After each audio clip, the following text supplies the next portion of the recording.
Assalamualaikum warahmatullahi wabarakatuh. Berjumpa lagi bersama pecinta bola sejati. Apa kabar sahabat pecinta bola sejati? Semoga hari ini kita selalu dalam keadaan sehat walafiat.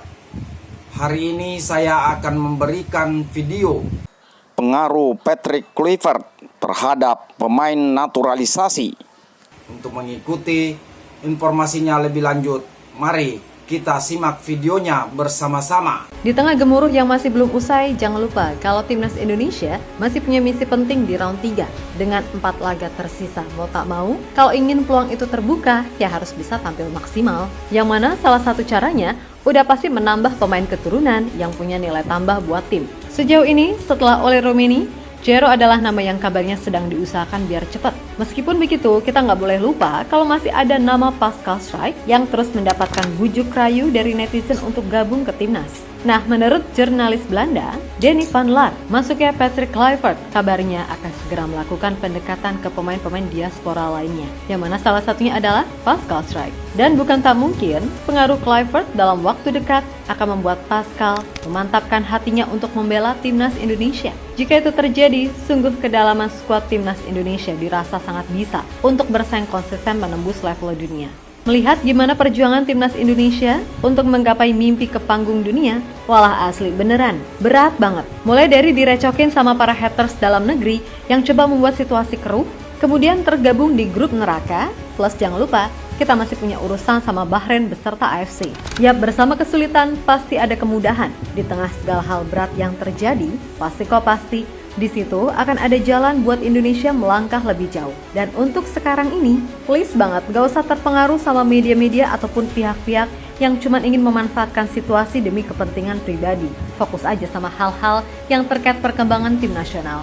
Karena gak tahu kenapa, makin kesini kok makin ngeri aja gitu loh. Pelatih baru belum kerja udah diserang. Pun begitu dengan para pemain diaspora yang ikut diserang. Padahal harusnya di momen-momen seperti inilah kita harus bersatu demi kepentingan timnas Indonesia. Toh kalau timnasnya maju, kita juga kan yang bangga, kan gitu. Suka tak suka nama besar Patrick Kluivert sejatinya mampu kok untuk menarik minat pemain grade A agar semakin mantap join ke timnas. Dan menurut jurnalis Belanda, Denny van Laar, dalam waktu dekat ada nama-nama yang udah masuk daftar Kluivert, yang mana diantaranya adalah Michel Bakker dan Pascal Schreik. Untuk kasus Bakker mungkin ini prosesnya agak lama, tapi untuk Pascal diyakini ini akan jauh lebih cepat. Terlebih, Pascal sendiri sampai detik ini masih nggak habis pikir mengapa orang-orang Indonesia begitu antusias kepada dirinya. Dan seolah-olah itu juga membuktikan kebenaran ucapan Michel Kers ataupun Kevin Dix soal betapa gilanya fans sepak bola di Indonesia. Di mana dalam hal ini, publik tanah air sangat aktif memberinya pesan positif di sosial medianya. Sesuatu yang sedikit banyak diketahui cukup membuat Pascal merasa heran sekaligus kagum. Sebab ia sendiri belum menjadi WNI, tapi dukungan dari publik Indonesia udah sebegitu besarnya.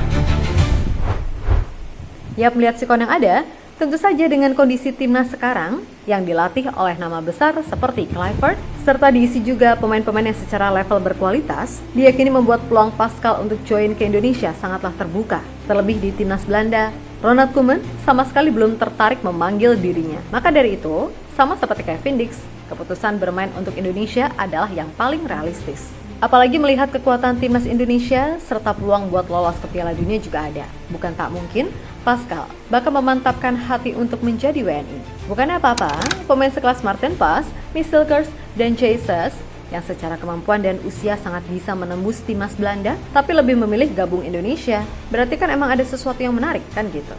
Apalagi sekarang timnas Indonesia dilatih oleh sosok seperti Kluivert, beserta 2 asistennya yang tak kalah mentereng namanya di Belanda, yakni Alex Pastoor dan Danny Lanzat.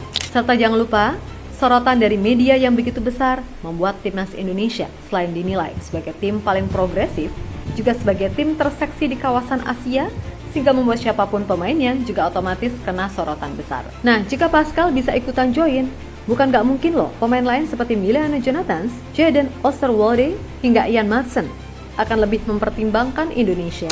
Sekarang waktunya kita berandai-andai kalau semisal Pascal Struijk ini masuk, maka sudah pasti nggak cuma value timnas yang naik, tapi levelnya pun juga naik gitu loh. Dilansir dari Transfermarkt, Pascal diketahui sangat bisa bermain di berbagai posisi, mulai dari bek tengah, bek kiri hingga gelandang bertahan. Yang mana artinya itu jelas akan sangat berguna dan memudahkan pelatih dalam membentuk skema A, B, atau C. Intinya, di atas kertas dengan skuad semacam ini, bahkan harusnya kita sangat bisa bersaing di level Asia untuk kemudian melangkah konsisten di level dunia. Dan harusnya dengan kualitas pemain yang ada, kebobolan dengan cara konyol seperti saat melawan China di Qingdao sangat-sangatlah bisa dihindari. Intinya, dari sisi teknis maupun non-teknis, Pascal akan benar-benar memberikan nilai tambah di timnas Indonesia. Terlepas dari apapun, pokoknya fokus dulu dengan apa yang ada sekarang. Pasti kalau prestasi timnas bagus, pemain bagus, juga pastinya bakalan datang, yang mana itu pastinya bikin handuk mania and friends makin kepanasan. Dan kalau ada yang tanya, terus nasib pemain Liga 1 gimana dong? Kalau isinya diaspora semua. Simple kok, kerja keras dan tingkatkan kualitas serta nggak usah takut bersaing untuk kemudian melangkah bermain di luar negeri alias abroad. Walaupun di satu sisi Mimin juga berharap antara program naturalisasi dan pembinaan serta perbaikan kualitas liga juga bisa serempak. Harapannya biar minimal bisa kayak Jepang, di mana gap antara pemain yang main di liga domestik dan di luar negeri nggak jomplang-jomplang amat. Sehingga ketika situasi tertentu, kualitas mereka nggak begitu terlihat ketimpangannya. Jadi sekali lagi, moga-moga aja nih, ke depannya kualitas liga dan pembinaan juga tetap harus diperhatikan. Karena pada akhirnya, yang bisa membuat timnas Indonesia bisa terus konsisten untuk jangka waktu yang lama, faktor terbesarnya datang dari dalam negeri. Oke, kita Garuda.